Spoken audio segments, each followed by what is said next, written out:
We're going to jump in. Welcome today. If you've shown up, you've made a great decision to make an investment in your business, your sales team. For those of you who don't know me, you've been getting emails from me and decided to join today. I'm Laura Johns, founder and CEO of the Business Growers. We work with managed services providers and IT businesses to grow revenue and generate leads for their business. And today I've got two very special guests. I'm going to introduce you in just a second. But if you joined last month's QBR Masterclass, I'm really glad to have you back. Some of you didn't join. We have a YouTube channel that you can look up, The Business Growers, that has all of our content every month that you can see. So we wanted to focus July. We know that summer and holidays, we've had lots of conversations around this in my masterminds in the last couple of weeks and conversations. July can seem like a slow sales time. And so today we're not going to talk about necessarily generating leads, which I can mention how you can get there at the end of the call today. But we're going to talk today about making sure that these sales conversations and what you're doing once those leads come in is going to make the most impact for your business. So I've got Jonny Holsten, co-founder and CEO at Bridge Selling. He's kind of the brain behind the framework today that we're going to talk about that makes all of this repeatable for your business. And then Erin Fults, a really great friend of mine I've known a long time. We've had lots of deep and wide conversations about sales and marketing process. She's the head coach at Bridge Selling. She's really, really good at helping business owners feel comfortable and natural when selling. That's something that she's kind of helped me through. And even if sales isn't your favorite thing, she's great at kind of helping coach and teach us how to make these sales conversations more comfortable. So settle in today. I'm going to talk about some ground rules here in just a second, but this next hour is really to help you plug in those holes in your sales process and close more deals. Give me a 1 in the chat if you want to close more deals throughout the rest of this year. I'd love to see a 1 in the chat. If you don't put a 1 in the chat, then you're in trouble, because we all want to close more deals. Thank you. Good. We all want to close more deals. That's right. All right. And like I said, if you haven't met me before, I am the founder and CEO of the Business Growers, worked for a managed services provider before I started the Business Growers, and really felt like there was a need for more better hands-on marketing support for MSPs who really don't need a full in-house team, but need an outsourced team that feels like one. That's what we do here at the Business Growers. And I'm really, really excited about today's conversation with my two friends here. Jonny, you're welcome to introduce yourself or add anything, ad lib if you want to, but I'm going to my formal intro. You've helped companies of all sizes, from startups to $100 million plus businesses, turn that clear messaging into real sales results. So we're really excited about hearing from you today. Anything you want to share as we get started, as we intro you today, this morning? No, not too much. Just thanks for having us. And you're right about Erin. If you're joining us and you're like, I'm nervous about selling, or I don't want to be salesy, or I don't love selling, then you're right. Erin is like a pro at making sales not feel salesy and making it Yeah, organic and conversational. So that's what we'll talk about today, and hopefully a very simple way to do that. And yeah, just thanks for having us. love it. We're happy to be here. Awesome. So Jonny's got a framework today that they're going to share. And I know for a fact that one client, he has grown through this framework from 3.5 million to 22 million a month. Is that right? In less than a year? Is that a right stat? Okay. Well, raise your hand. Put That's Yeah. better. It's better than that now, actually. Oh, That's old good. data. So Let's hear the new stat. Do you have a new stat you want to share with us? 3.5. They hit 33. All 33. right. All right. So it Love it. started at an 8-person sales team, added a few team members, but Love it. yeah, crazy growth. Well, So put that was put a awesome. yes, put a yes in the chat if you want to see that kind of growth in your business. I want to hear that. Yes. We all want that kind of growth. That's awesome. Well, Erin, again, head coach at Bridge Selling. Erin's got over 15 years of experience in business and messaging. She's run successful businesses. She now coaches and helps, like Jonny said, and I can vet out. She helps us have those natural, organic sales conversations. So we're going to learn a lot from her today. And she is also, quite frankly, a businesswoman and superwoman running a household with a bunch of kiddos as well. So she's a great person to know for me here personally, always an encourager. And I'm really glad to have her in my backyard here in Mississippi. And the last thing I'm going to ask before I hand it over is I say this every webinar, and I say it because you have made a decision to make an investment of your time today. And I know that the actual most valuable asset that we all have is our time. So you've shown up today, you've made this investment. I'm really glad you did that for yourself and your business. Now I'm going to ask you to put your student caps on. Some of you may be longtime expert salespeople, and that's great. Some of you may be just starting in sales, and that's great too. But I just ask that you be willing to put on your participant hat and learn something today. So if you can do that, type the word participant in the chat just so that I know that you're here and you're ready to participate and learn something. I ask you just to be here now. Turn your phones on silent. I was mentioning to Erin and Jonny this morning, I've had a little bit of a chaotic morning, but I'm turning my phone on silent. I'm putting it over to the edge of my desk so I can give this 100% focus. Shut out distractions and be here and get ready to learn something today, because what you do in this next hour can make a serious impact in your business for the remainder of the year. So with that, I'm going to turn it over to Jonny and Erin and let the two of you teach us something that we have not learned before so that we can sell better in 2025. So take it away. Awesome. Thanks, Laura. I'm glad to be here. And thanks for such kind introductions. If I'm ever having a down day, I just need to call Laura and be like, tell me how awesome I am. Really? Okay. So that is really kind of you. Here is one more request of all of you, adding to Laura's ground rules. If any of you would be willing and brave enough to turn on your video so we can actually have a conversation, you don't have to come off mute. Nobody's going to call names and force you to come off mute. But if we could see your faces and we could have more of a conversation, even if some of it really happens in the chat, it really would make this, Samantha, awesome. Thank you. It would make this there we go. For us, as we go through this, I think it'll make it easier for us to interact and for us to have a productive conversation. So if anybody else, I usually mention that and I totally forgot. So thank you for saying that, Erin. All good. So if anybody else is brave like Samantha and is willing to hop on video, we would love it. So, okay, as we dive in, I'm going to pass the baton. Mark, awesome. Glad to see you, sir. Mark. I'm going to pass the baton to Jonny here in just a bit, and he's really going to do the bulk of the teaching today. But before we get into that, we want to get a sense of where each of you are as it relates to sales, your role as it relates to sales at your company, so we can make sure that this conversation is relevant for who's actually shown up in the room today. And so I'd like to know from you guys, how many of you, and you can raise your hand if you are on video, or you can drop it on the chat, who on your team is handling the majority of your sales calls? Are you handling the majority of the sales conversations? Is it somebody else on your team? Give us a little context. Okay, Laura, it's you plus a business development person. What else do we have? Who is anybody here that is handling themselves? There's all the sales calls. Put it in the chat. Put it in the chat. Put it in the chat.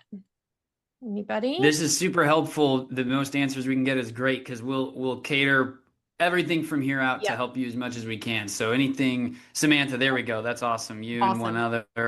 Thank you for that. Yeah. Mark one. Anybody else? Anybody else? Yeah, you guys keep based on who I'm seeing. We've got back office. Okay, awesome. Anybody else here some founders on the call, I know. Okay. Manager. Yep. Awesome. Sales manager, sales teams handle method calls. That's great, Mark. Okay, perfect. So we have a good mix of, some of you guys are actually frontline sales. Some of you are managing a team. That's fantastic. Give us a sense of, whether it's you or it's your team, on average, how many sales conversations are happening in your business every week? Just give us a range, ballpark it. Are we talking like 5? Are we talking 100? Are we talking like 2 to 7, 5 to 10? Awesome. Any other ballpark ranges? 5 to 10? Awesome. Okay, perfect. That's great. You guys keep dropping that in. Are most of your sales conversations, are they inbound conversations where they're contacting you, or are you doing outbound? So inbound, outbound combo. What's the status of you guys? Mix of both for you guys, Laura. That's great. A mix for you guys, Mark. That's fantastic. Combo like Neapolitan ice cream. Love it, Samantha. Awesome. Okay. So we have a combo. That's great. So as we think through our conversation today, the conversation frame and flow that Jonny's going to teach you guys and we're going to talk about, it works for both. It works for inbound, it works for outbound. We have inbound is where we've seen a lot of the success with, only because that big client we talked about and Laura gave the stats on, they did have a lot of leads coming in. It was a lot of inbound, but the frame works for both. And so I want you to just to keep a really open mind and thinking through, how can I take these principles that you're going to learn and apply them to your particular scenario in a meaningful way, because it works and we have seen it work. So I'd be curious to know, biggest sales challenge for you right now. Drop it in the chat, or anybody who wants to come off mute, please feel free to come off mute. Give us a sense of what's your biggest sales challenge. Are we not closing enough, or leads ghosting you after the first conversation? What's the biggest challenge for you right now? Laura? I'll start. Yeah, I'll speak for me. I think for me is perhaps not getting a good enough sense. Yeah, our buyer journey is much like our customers' buyer journey. Yeah. And it is a longer sales cycle. Yep. So I think that what I'm noticing is that maybe I'm not asking enough questions to get a good sense of timeline early on. Yeah. And what that ends up being is maybe they're not even prepared to buy. And so that cycle just gets even that much longer. That's kind of just personally what I'm experiencing is that sales readiness gauge. I'm not quite detecting in the right way early enough. Yeah, that's actually really helpful. And Jonny will address that because we have a solve for that, what we're talking about today. Yeah. Summer slowdown, Anna, absolutely. All those vacation response. Yeah, absolutely. Especially right now. I mean, here, like it's in end of July, you guys are taking the time here to be here. And a lot of people are still traveling, that kind of thing. Prospecting outside of referrals. Yeah, Todd, that makes a lot of sense. Generating development, new appointments. Okay. So lead gen then for you guys, Mark, is getting the right leads in the door. Yeah. That real challenge. And really that falls more in marketing. You need to talk to Laura. If you're not already talking to Laura, she's your girl to help with the lead gen side of things. But here's what we've noticed is that yes, you might have, we need more leads challenge to solve. But if you have any leads coming in the door and you're not closing a high enough percentage of them, there's work to be done to make sure if a good fit lead walks through your door, there is no reason not to close them.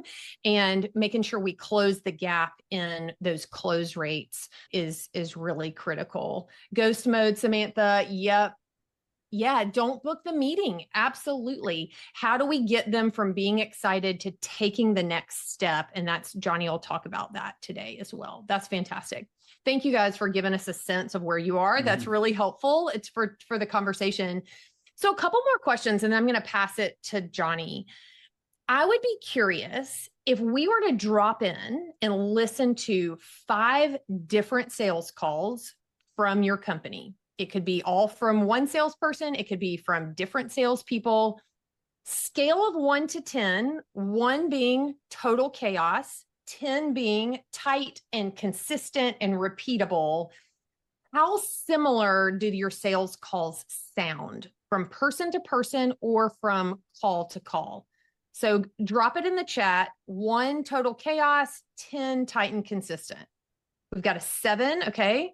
So better than mid-range, but still room for improvement. Awesome. What else? Everybody's afraid. Everybody's afraid to. This is a judgment-free zone. Squirrel problem, Samantha. There we go. That's very, very honest of you. Very helpful. Yeah, very helpful. We see that really consistently. Anybody else? Mark, you want to drop what's your guess on number? And I would say from person to person too, right? Think of different people on your team. You listen to 5 from one and then 5 from the other. Yep. Are they all over the place as an individual, and are the 2 or 3 all over the place as on their own, right? Like thinking about it that way too can be helpful as well. Yeah, 100%. Yeah, 4 to 5. 4 Mark. to 5. Yeah, awesome, helpful. Mark. Thanks. Yeah. Yeah. So this idea of consistency of call, okay, can we have a repeatable call where it's a different conversation per person, right? The lead, it's a custom conversation to them, but the flow structure of the call is their consistency there. And this is actually what Jonny and I have found in the work that we have done with clients. And this is where most teams discover kind of an invisible problem with their sales, is that even really skilled salespeople often approach calls completely differently. So you have there are just different approaches all over the map. And it's not that there's not room for your personality and kind of your personality infused into how you interact with a lead. But if there is no repeatable process or flow or system from person to person on a sales team, or from call to call with a singular salesperson, it is very difficult to measure how effective your calls actually are, unless we're only looking at close rates, which close rates are important. Obviously, that is a big deal, but that's, if you guys know the difference between a lead measure and a lag measure. Lead measures, we can measure what we're doing and we have control over it. Lag measures are just the results that happen and come as a result of the lead measures we can control. And so part of the work that we do is going, we can control the flow of a conversation. We can guide it in a repeatable, structured way, so that we can control to the best of our ability how effective that call is. And that is really what we're after with what we're doing, and where we've seen massive results, because studies show that 68% of salespeople don't have a planned structure for sales conversations. Think about that. 68% no plan structure. Let's go sports metaphor here. If there is a pro sports team that has a championship on the line, are they hitting the field without a plan? Not a chance in the world. But we're professional salespeople who go in with no plan. And when you think of it that way, it just is like, oh, wow, that we need a plan. And let's have a plan that is repeatable. So no structure costs us massively. The odds of closing deals plummet. Non-qualified leads go way too far into the sales process. We waste too much time on non-qualified leads. The sales process is painful both for the customer and for us, because we're chasing down these leads that have ghosted us. But on the flip side, when we have a winning call structure, 100% deals close faster at a higher close rate. Time is actually spent on right fit leads. Customers don't feel sold to, they actually feel served, which is what a great sales process does. And then as a salesperson, whether it's you or your team that you're leading in this way, they have more confidence and clarity on a call. So they're approaching it with a sense of real confidence and a sense of, I have a plan, I have a path forward. I can take whatever comes at me from the lead, and I can still guide that call really effectively. So I'm going to pass it to Jonny. And what Jonny is going to teach you today, it's a structure. And most people think structure and they think of scripts. It's not scripts. It is based on communication and psychology principles. It's really flexible, so it can fit your style, but it still gives structure. So every conversation has clear direction, and it's simple to teach, simple to understand. And you can actually, it's set up so you can measure progress with your team, and you can actually measure how effective was that conversation before we know whether or not it's closed, which is incredibly helpful. So all that said, do you mind, right before you intro Jonny, I want to add one quick thing too, is that you will receive the recording from this call. So if you love what you hear today and you're like, I want this to become part of my sales training, then that is 100% something that's open to you. I don't know if many of you are like me, but I think that one of the things that I'm going through right now is I've been leading sales for a period of time and kind of in this transitioning process where we haven't had to have something repeatable because there's been no one to repeat until now. And we're building it. So if you're that person or that team and you're building something, I think to your point, your statistics is the reason that I think a lot of times we don't put a lot of preparation into processes, because it may just be one person. And so what's the need for a process? But as you're building something that you're scaling, this could be a really good foundational component of your sales training. So thanks for helping us build our sales trainings, guys. 100%. Good. Well, let's dive in. You guys, thumbs up, ready to learn framework and go. Awesome. Okay, well, let's pass it. Love it. Jonny, baton pass to you, sir. Take us away. Dang. All right. Well, thank you, Erin. And Laura, you're spot on. Like even this case study we talked about earlier, where they went from 3 to 33 million in monthly revenue in a year.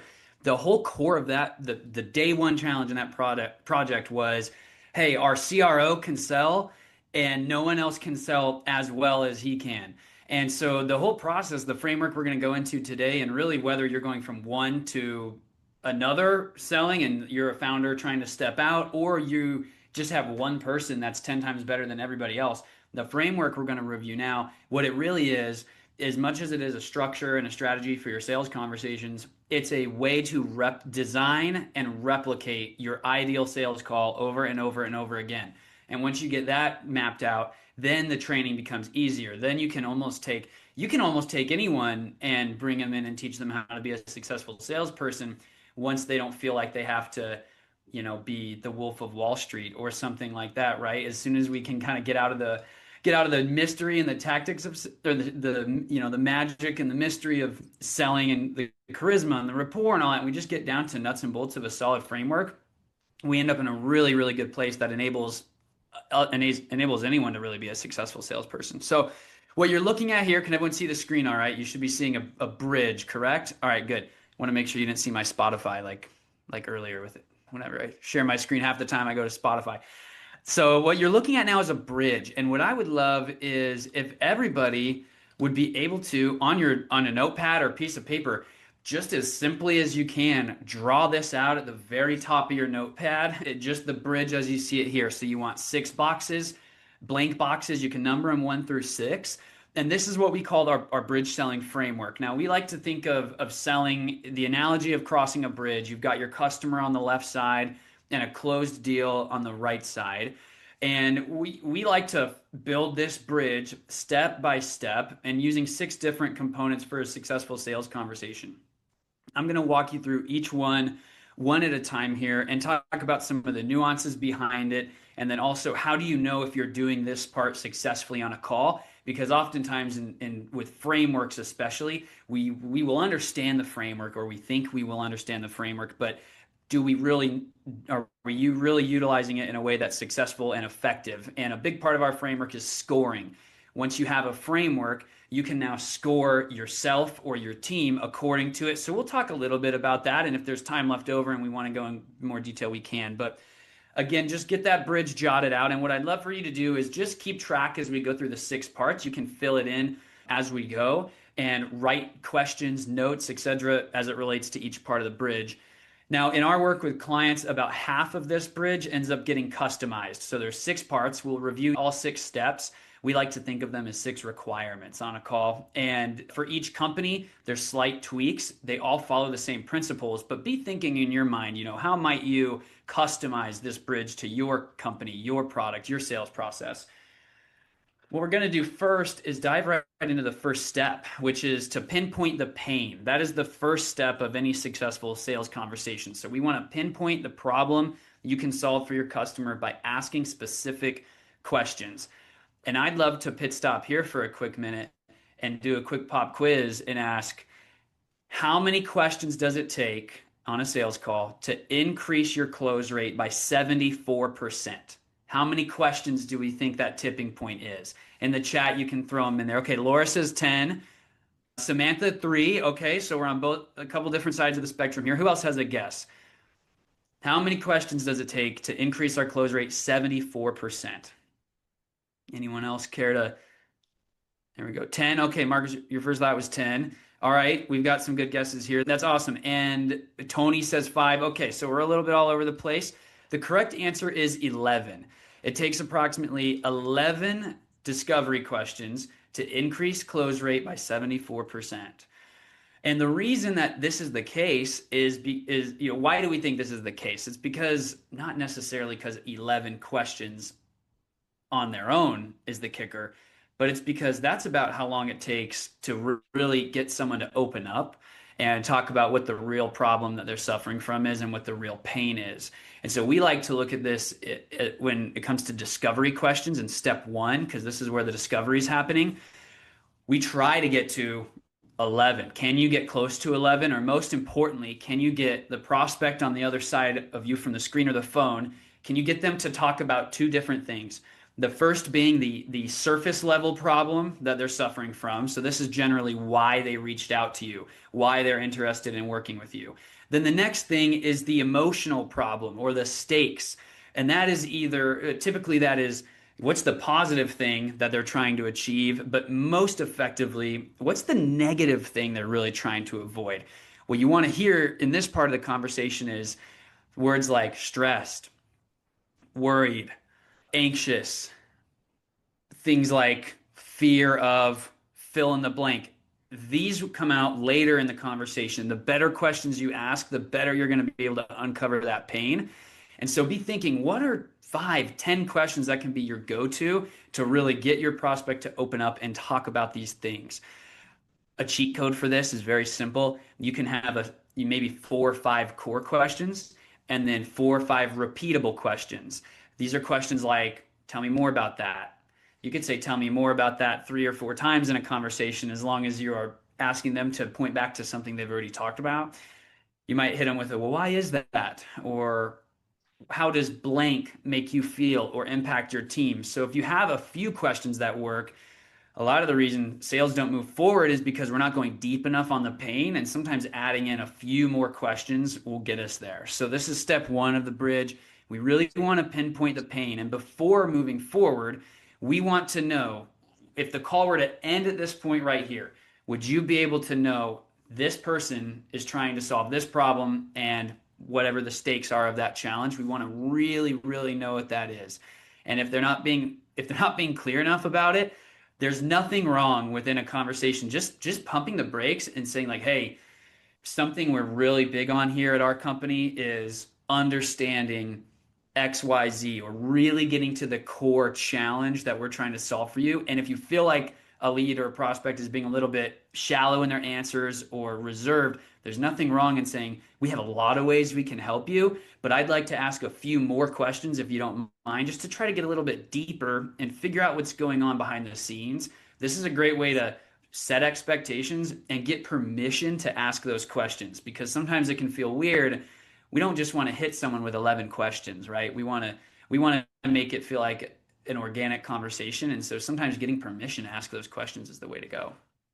So there's step 1 of the bridge. Pinpoint the pain. The next step is to qualify your lead. So unless you're in a like rapid lead flow call center environment, you probably don't want to start with qualification. Now, naturally, you're going to organically start to qualify during that original discovery process, but we like to make this step 2. And what this is not necessarily, sometimes this happens via conversation, other times this happens on its own throughout the discussion, but it's important for every company to have a very, very clear definition of what is a sales qualified lead and what is not. The way we like to think about this, so you'll see on the screen, it says determine whether or not this lead is the right fit based on your company's specific criteria of an ideal customer. A lot of this ties into marketing. A lot of this ties into different customer personas, and ideally you're not generating a whole lot of leads that aren't qualified, especially if you're working with someone really good like Laura and her team. But the way we view this is we call it the bridge fit. There's 4 different criterias for this. 1, it's a customer or lead with the problem that you solve, first off. Next is the buying decision power. They've got the authority to make the buying decision and the budget to afford your services.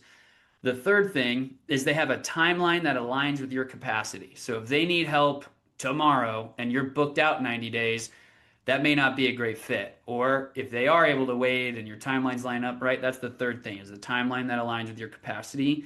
The fourth thing, now this is like if you have a wait list or you get to hand pick who you work with, it's the highest likelihood of success, the best case study, the people you truly want to work with. That's sort of the icing on the cake criteria for people who get to be a little bit pickier or choosy. But the main things are the problem you solve, the authority to make the buying decision, and the budget to afford it. And the third is a timeline that aligns with your capacity. So if you feel like in a conversation you're struggling to figure out, is this person qualified or not, don't feel bad about running that filter through your brain on the spot and figuring out, is this really someone that's a good fit or not? Because we want to end the call here as opposed to on call 2, 3, 4, 5 because we're unclear.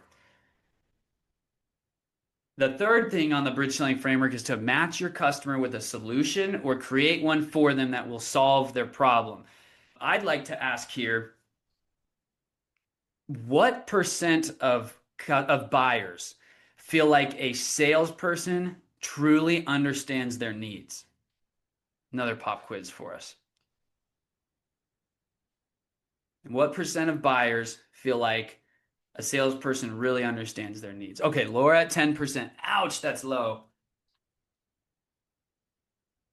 Any other guesses? 15 to 20%.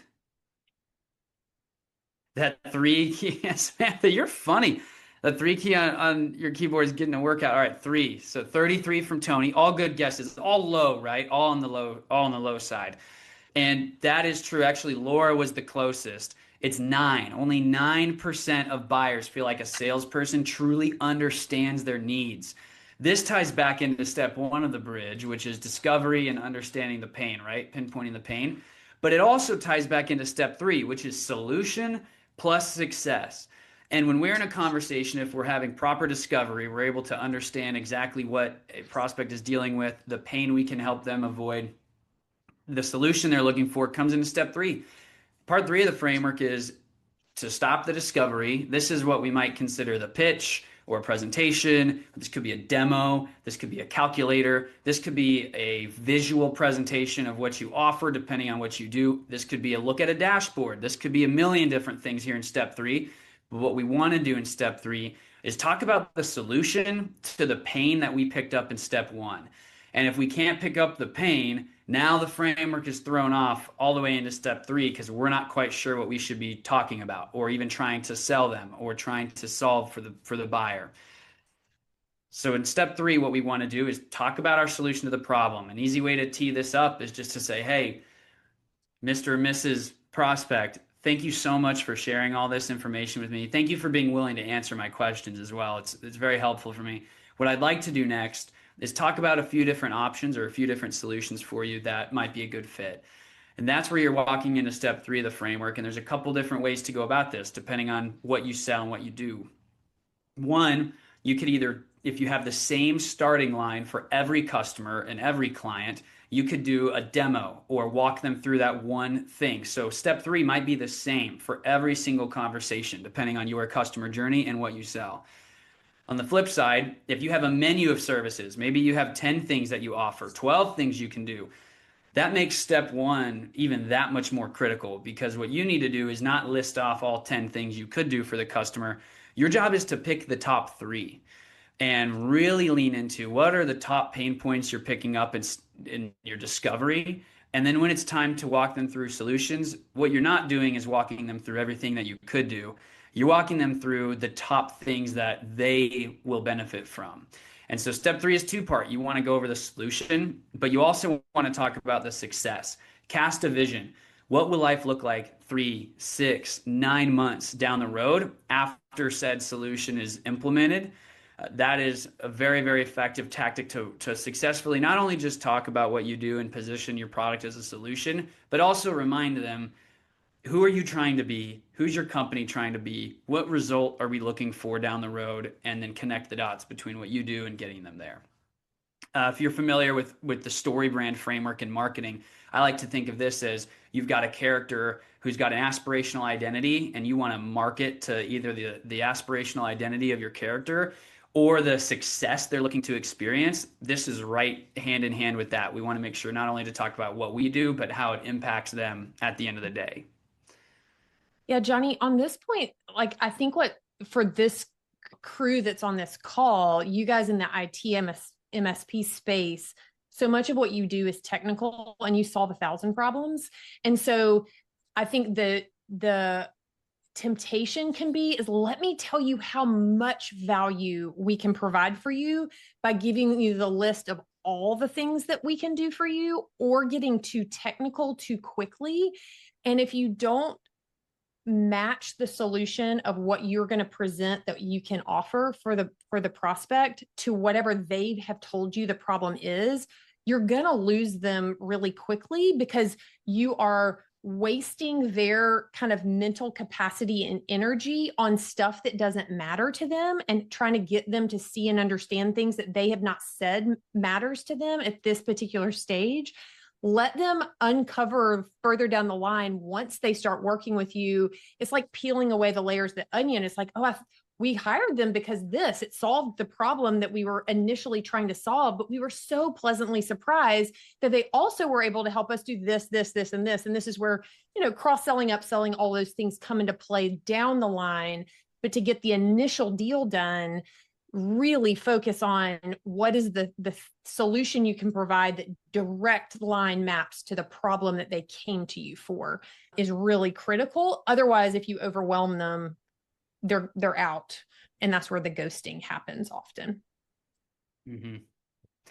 Yeah, that's a good transition also to step 4, which is a lot of information sharing and what we like to call the Q&A part of the call. So to your point, Erin, let's run it back. We've started pinpointing the problem of our prospect or lead. We figured out exactly why they're interested, what they're worried about happening, what's the real why behind them reaching out.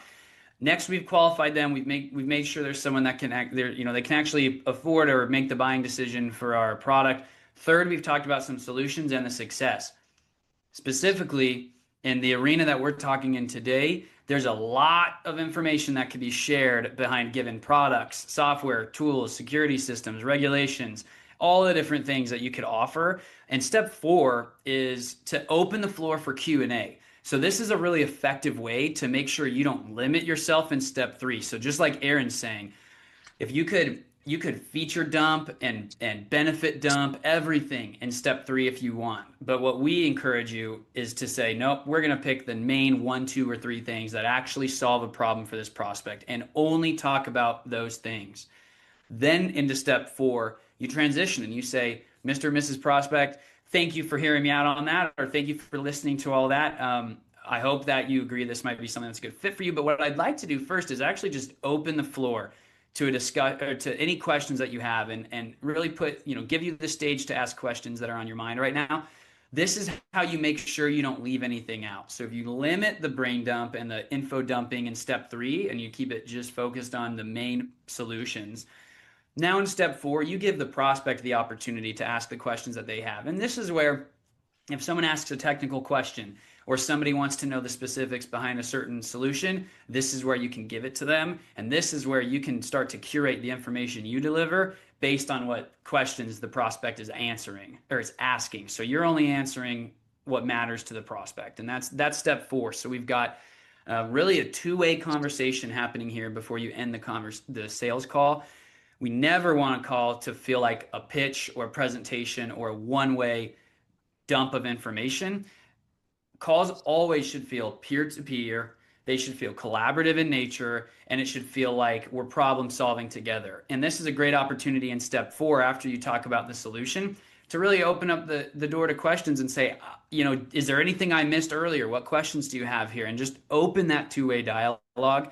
This is how you make sure that you're getting everyone's questions answered. And if you do this successfully, this is how you can turn a sales process from 4 meetings to 2 or from 5 to 3, right?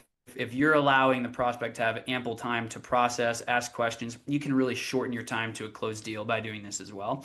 And the kicker here is, after you have dialogue, do not be chomping at the bit to close the sale or to get off the call.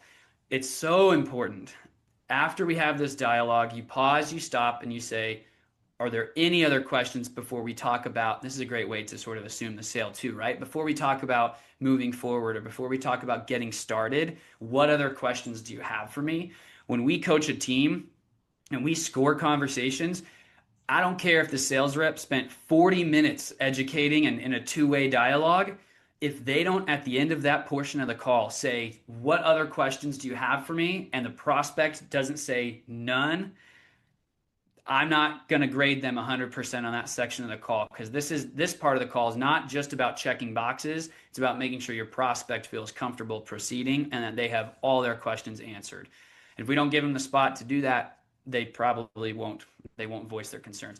It's estimated up to 60% of buyers who back out of a deal do it because of unaddressed objections earlier on in the conversation. So the way we like to think of this is like an iceberg, right? You've got an iceberg, sort of looks like Laura's background there, an iceberg. And you've got the water running through the top part. You can see you can see the peak. And then underneath, you have this huge iceberg. That's all the unanswered objections if we don't run step 4 successfully in a conversation. So allowing two-way questions, confirming there are no other thoughts, concerns, questions before moving forward is a way to get that iceberg totally exposed. We'll wrap up the end of the call here. And step 5 and 6 really are, I would consider, the last 30 seconds of your call, or maybe the last minute or so, depending on the strategy involved in next steps. But let's rewind just a little bit here. You've pinpointed the pain of your prospect. You've qualified them and made sure they're the right fit for you. You've offered them a solution or multiple solutions that solve that original pain that they're trying to fix. Then you've opened the floor for questions and answering. You've confirmed they have no further thoughts, questions, concerns. Now it's time to figure out, okay, what the heck are our next steps? And this is where the rubber meets the road in a lot of conversations. And I cannot tell you how many times a deal is blown because a sales rep will get to this point and maybe they're at the end of their 30-minute time block, or they're at the end of their however many minutes they're supposed to be talking. And because maybe they want to be polite to the lead, or because they have fear of rejection, they say, all right, I'll be in touch. Or I will follow up. I'll send you an email next week to see where we're at. And that's where the conversation ends.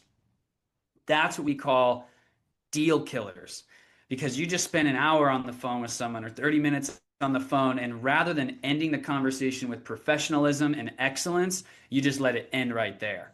This is really important to figure out. So when you go into the end of the call, what you're going to say is, you got 3 different options here for the 5th step, which is to give 3 next steps. We want to end every single call with 3 next steps. And you can do this in a few different ways. One, you can ask the prospect, hey, is this something that you'd like to get started on today? And remember, your tonality is key in some of these things. That question can feel like almost like you're putting somebody, holding someone to saying yes or no in the spot. It's very important you pick up on what they're saying throughout your discovery. If they're telling you we need a solution ASAP, that question is appropriate. Are you ready to get started on this today? You mentioned earlier that you're looking for a solution as soon as possible. Are you ready to get started on this today? Your other option is asking a question of, what feels like the right next step to you? And if they're a little bit unsure, or you're not getting a lot from them and you can't quite tell, is this someone who's ready to go now, or they want to book a follow-up? That's a really effective way to just put the ball in their court. Hey, what feels like the right next step to you? Keep in mind, this doesn't necessarily have to change your strategy. The way they respond to this question, you can still offer a 3-step plan that might be different than what they're thinking, but it gives you an opportunity to sort of do a vibe check on where the prospect's timeline is at. I like so that. what I feels just put that question in the chat, Jonny, because I think that's really important. I think this Yes. is where maybe less seasoned salespeople may just start to feel a little uncomfortable. Is you really want to understand, like I just said earlier, Erin, when you asked what our biggest problem in sales is, I think it's me understanding how ready they are to buy, and so that puts the decision in their hands, just being able to ask them that. I love that question. What feels like the right next step to you? It's great. And It's I think collaborative. Right. It is. Yeah.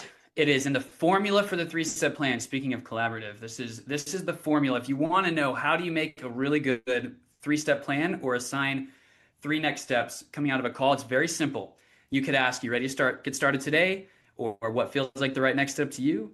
Or you could ask, when were you hoping to make a blank buy, decision buy, purchase buy, or whatever is appropriate in that moment? And when it's time to give it your next 3 steps, all salespeople, you want to do this. You want to make it feel like it's something you're equally invested in. So we're not going to assign homework to our prospect and then leave them alone. What you want to say is, here's what we're going to do. Step 1, that's going to be your step as the salesperson. I'm going to do that. I'm going to send you XYZ. I'm going to get you an answer to that question you had earlier. I'm going to send you this and that. Step 2, That's the buyer's step. So step one, something I'm going to do as the salesperson. Step two, something the buyer's going to do. They're going to go get some this or that. They are going to find an answer on budget. They're going to round up their team for the follow-up call, whatever it might be. Step three is something you're all going to do together. And this is a real cheat code to locking in that next conversation. And if you can get really good at giving 3 next steps, that's step one, what I'm going to do. Step two, you're going to do. Step three, we're all going to talk again tomorrow or next week or next month. Now, remember, based on their timeline and the answers to your previous questions, you're going to know how to make this. You're going to know how to make this 3-step plan most effective to them. So you want your 3 steps to always be aligned around the buyer's timeline, but also your capacity, right? So if you have capacity limits or your limited ability to take people on, like it's collaborative. It's a two-way thing here, but the three next steps is the place to do it. Step 6, we'll leave a little bit of time here for Q&A and landing the plane here for Laura, but step 6 is to either close the call, close the deal, or schedule the next call. We like to say end every call with a close, either closing the sale or closing the next conversation. This can perfectly fit into your 3 next steps. And step 3 can be your next conversation, or it could also be your kickoff call if you're starting a new client, or whatever comes first in the engagement if they agree to buy. This is where some new salespeople or salespeople who might not feel as like confident in this, they get really nervous.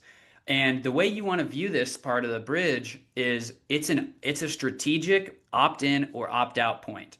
We can't be afraid of being rejected at this stage in the conversation. And if we've done our job through the first 5 steps, then it's going to make total sense why someone might say no or why someone might say yes. But what we want to do is make a specific ask for either the next conversation or whatever begins an engagement. It's a gift getting a no, because we can actually go back to either step 1 of the bridge and say, what did I miss? Is there anything we missed? Or maybe step 4, and maybe you need to do additional education or additional Q&A. Or if it's not a good fit, it's not a good fit, but at least you're not going to be on a 2nd, 3rd, 4th call or get ghosted. I'd rather know on the spot than I would after sending a million follow-ups, right? But if you do your job right, this is going to close deals. This whole framework is not made to get you to have people opt out. It's to help you have more people opt in and move deals forward faster at a higher close rate. And I'll end here with a quick visual on how we score this framework before handing it over to Laura. But the way we score this is very simple. Each step of the bridge has a numerical value to it. And depending on your product and how you sell in your sales cycle, you may want to weight one part over the other. But typically, we always weight step 1 of pinpoint the pain worth 5 points. The rest of the bridge is worth 3. So there you get a total of 20 points per sales call. And the way we score is very simple. Yellow, red, green. Yellow means the sales rep made an attempt, but didn't quite successfully achieve or accomplish that step. And we have specific scoring criteria that are for a different day. Red means the step was skipped altogether, and green means it was successful. And what you'll end up with, if you really implement this framework, is you can start to listen to calls and really put together a visual of how a specific sales rep is, or your whole team for that matter, are doing things. And you might start to see, hey, this call, my rep said it was great. That's a 6 out of 20. Or this second one is sort of lazy, right? It's a lot of making sure that they're the right fit and solutions and pitching. But what happens if you don't figure out what the pain is? You have a hard time matching a solution or closing the next steps. And you will start to see patterns in your sales process through this scoring formula. 20 out of 20, that's a closed deal or scheduled next conversation. We don't necessarily want to reward our sales reps for hard closing anybody. But if you start to do this over time, this is a visual from one of our sales reps that we've been coaching all year. And as you can start to see, there's patterns, right? If you stack a whole bunch of calls, you can see, oh, he's really good at qualifying. He's really good at Q&A. He's not so well at a lot of other things. And with this, you can start to learn, here's exactly how I'm going to coach this guy through this sales process. I'm going to focus exclusively on, steps 5 and 6 or step 1. You get a really helpful visual on where you're at. The nice thing is you can go back and do this today. If you were to go back and listen to your last 10 calls and score it based on how I just told you now, you can get a really, really great visual of how you're performing. And the best data out of all of this, and then we'll send it back to you, Laura, is reps who scored of all of our research in the past 6-7 months coming out of a big case study we're working on. Reps who score 14 or higher on our bridge, close rates go up 20 to 50%. So when we look at sales team members where they're really ignoring this process, they're winging it, they're doing their own thing, versus the ones who are adopting it, seems like scoring 14 or more is a serious tipping point. And so I would say if you go back and really audit your performance on the phones based on this framework, and you discover you're not consistently scoring close to 20 or certainly between 15 and 20, chances are you've got some pretty good upside right under your nose just on your current lead flow. And there's some homework for you today. So I love that's that. yeah, Laura, thanks for the time. Well, that's awesome. And I'm going to put a thumbs up and ask you to do the same. If you felt like you got some value out of that, give me a thumbs up in the chat. I think that the biggest thing, I get asked this question all the time, is how long do we keep a salesperson before we know if they're the right fit or not, the wrong fit, right? And I think a lot of us that are growing, like Mark and others who are building and growing sales teams, there's a fine line between keeping somebody that's not the right role for them versus setting up a KPI type system like this, where you're able to measure. Like, I'm just sitting here thinking of sales team KPIs, being able to do their bridge scoring, like a score as a KPI to show improvement in their score, and a visual of, hey, here there, because we're all comfortable, like the building rapport, the asking the questions. That's my favorite part. Yeah. We get to towards steps 3, 4, 5, like later in the process. I'm not so great at that. So I can see areas right now that I know I can improve on, but I think that most of all, having a visual for your team members to see, because a lot of times in sales, what I find, at least in terms of like coaching sales, is if we don't have a process, like Erin was talking about earlier, sales coaching can kind of become anecdotal. You said this, or you mentioned this, maybe you should do this time, but that's not data driven evidence on how to make improvements. So how does your sales team learn? And, I don't have an answer. I've heard some people do 6 months for sales teams. I think in this business, 18 months is a good true test of whether or not they can make progress in setting up KPIs like this. I don't know if any of you have had different experiences, but I do believe that this type of system allows you to see that visual improvement over time. I would say it depends on your lead flow and your sales cycle. If you've got a very short sales cycle, you can probably have a shorter turnaround time to figuring out when someone is ready to go or not. But there's a few ways to leverage this. Is you're right, in the coaching, if you get that visual of where someone's struggling, now you know what to coach to. You don't just need to give them a sales book and hope they figure it out. You say, all right, we're going to do 3-step plan boot camp today, or we're going to do, and you figure out one thing.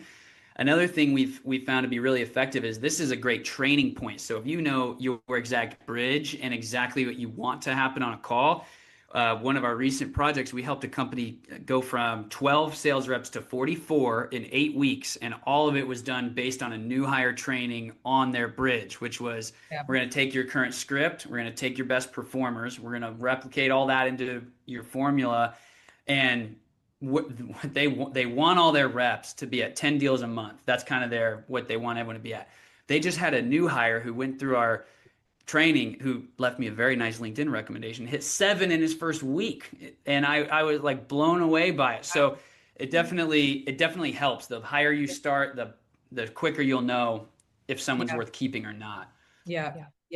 That's huge. And are they open to coaching? That's the biggest thing I would say. You sometimes just have to ask them, hey, you're doing a lot of things that we don't want to keep doing. Are you open to changing your ways? And if the answer to that is yes, and absolutely, now that tells you half of what you need to know. We're a big baseball family at my house, and we say there's no winning and losing, there's winning and learning. So if you can't be learning at all stages of life, then what are we doing here, right? Yeah. Yep. Well, thank you both so much. Just as a last side, I just have two quick things I want to mention before we go, and let me get this screen straight. So if you, I'm not a sales process person. Okay. These two guys, I'm learning from them just like you are. These two folks on the call are the experts at sales process. I know, Erin, you can mention too, but I know they'll be in the recap. Make sure that think somebody in the chat said they're still getting spam. So make sure you're marking my emails not spam, first of all. I thought we'd fix that, but it's an ongoing challenge in email world, right? To get emails to folks. But make sure that you are getting my content, because there will be a recap with the recording for you to offer this training. And then also a special offer that Erin can mention here. But if you are are working on getting more leads and generating more opportunities in the pipeline, then you can scan a QR code here and book some time with me to talk. Erin, you want to mention a little bit more about what's coming in the email follow-up? Yeah, sure. So we have a couple resources at Bridge Selling. One, we have a self-assessment you guys can take. It's linked on our website. If you wanted to just go to bridgeselling.com, you'll see it there, but we'll be sure to send you a direct link to it. We also, if you were listening to this today and Jonny mentioned the homework of, you can go back right now and listen to 10 sales calls. We actually, for a really short period of time, because we have a software coming later this year that will score sales calls based on this framework. We're in some testing the scoring logic for the software. And so we are offering for a limited amount of companies to listen to 5 to 10 calls and manually score them for you. We'll use them to test some of our scoring logic with the software as well, but we'll send you and give you some recommendations on, here's the gaps that we see. Here's immediately, if you can adjust these and address these things on your sales calls, you should expect to see a difference in your close rates. And so if that's something that you're interested in, we'll be sure to give you some info and link on just how to do that. But if that is something that would feel helpful, we'd be a very nice happy to do offer. it. I might take you up on that. I love that. Yeah, let's do it. Let's do it. Well, let's do it. So thank you everyone for joining today. Again, you'll be getting all of this content and information about what Erin just shared in a follow-up email. Be sure to be looking for that. And I always appreciate your participation. Again, if there's winning and learning. So if we're not then winning, we might as well be learning, right? So hopefully we're all doing both. Jonny, Erin, thank you for your time today. Everyone that joined, thank you for your time, and be looking for the email, and we'll see you next time. Thanks so much. Thanks, Laura. Great to see everybody.